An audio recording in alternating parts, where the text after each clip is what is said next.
Hello everyone and welcome back. In today's video, we will learn more about margin and padding.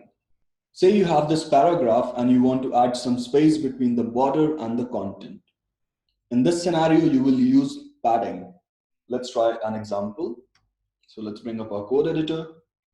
So we already got an ID for our second paragraph. So coming back to our CSS file. So what we need is padding. So let's add that. So padding, say 16 pixels, let's save it. And now as you can see, we've got some space between our content and the border. Now say you want to have different paddings on different sides. So for that, we've got more padding properties. Say padding top, say on the top we need 16 pixels. Padding right, say 20 pixels. Padding left, say 24 pixels. Padding top, say 28 pixels. Let's save it. And as you can see, we've got different paddings on different sides.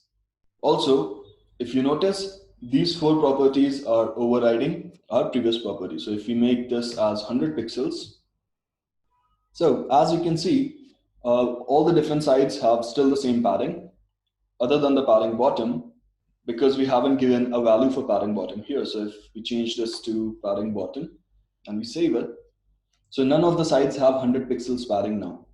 This 100 pixel padding was overridden by all these other four values. All right, let's comment these for now.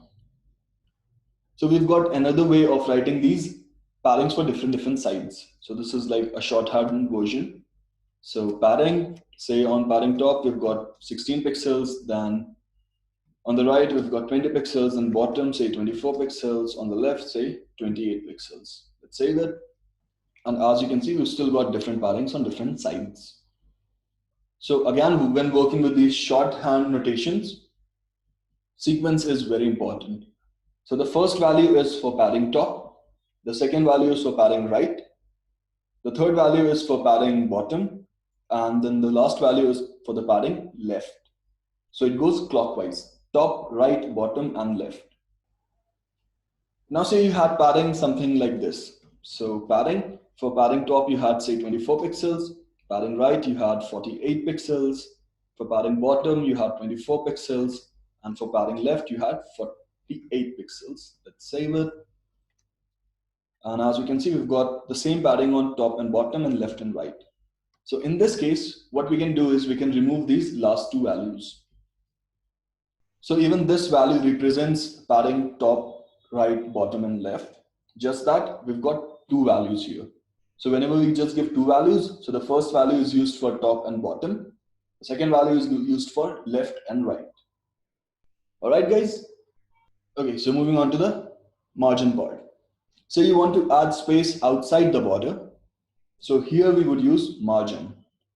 So let's try that. Say margin 48 pixels. Let's save it.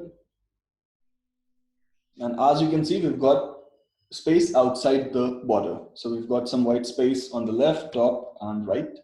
Again, just like padding, you can define margin different values on different sides. So margin top, say 48 pixels. Margin right, say 24 pixels. Margin bottom, say 32 pixels. And margin left, say 60 pixels. Let's save it. And as you can see, we've got different values on different sides. So this padding is a bit more than the right hand side, and so on. So even for this, we have a shorthand notation. So we could simply use margin. So for top, we had 48 pixels. Again, space, followed by margin right, which was 24 pixels, followed by margin bottom, which was 32 pixels, followed by margin left, which was 60 pixels. Let's save it. And as you can see, our margin is still the same. All right, so again, say margin, say we've got on top 48 pixels, right 60 pixels, bottom 48 pixels, and left 60 pixels. So again, we've got the same padding on top, bottom, left, and right. So what we can do is we can remove these last two values. So 48 would represent the value for top and bottom, and 60 would represent the value for left and right. That's all for today, guys. If there's something that you did not understand, feel free to drop a comment